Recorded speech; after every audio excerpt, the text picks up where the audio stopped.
Buenos días, tardes o noches, mi nombre es Camila Landazábal y hoy realizaremos la solución de un cuestionario con preguntas tipo ICFES acerca de temas como la energía y potencial eléctrico, dispositivos electrónicos, circuitos y leyes de Kirchhoff. Para las primeras preguntas sobre energía y potencial eléctrico, solo se necesita apropiación del tema.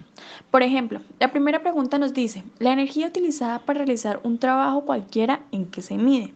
Aquí podemos saber que la respuesta correcta es la B, joules. Ahora pasemos a la siguiente pregunta. En el enunciado podemos observar características propias de la corriente alterna, además de que podemos decir que las cargas eléctricas de esta cambian el sentido del movimiento de manera periódica.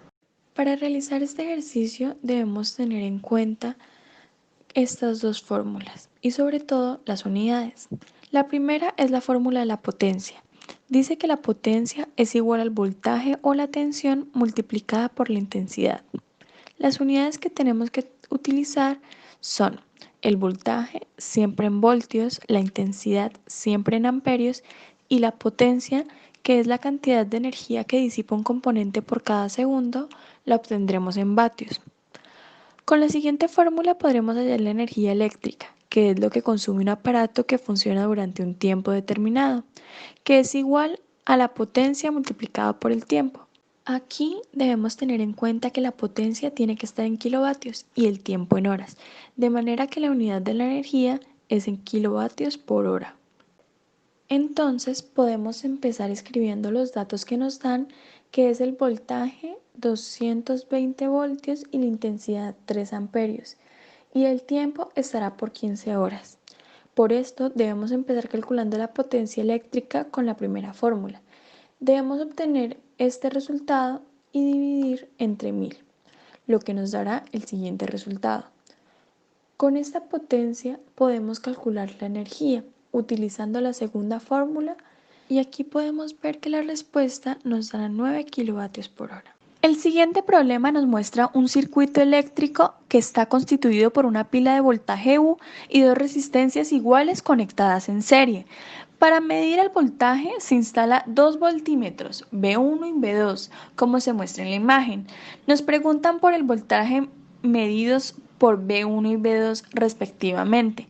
Para poder resolver este problema debemos analizar muy bien la posición de los voltímetros, observando que V1 mide el voltaje de una sola resistencia, mientras que V2 recibe todo el voltaje del circuito.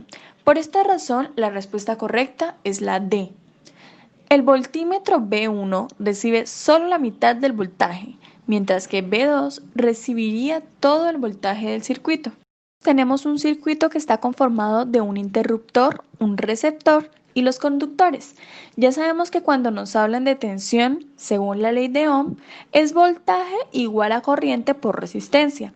Reemplazando los valores quedaría voltaje es igual a 1 por 200, observando que la D coincide con el resultado.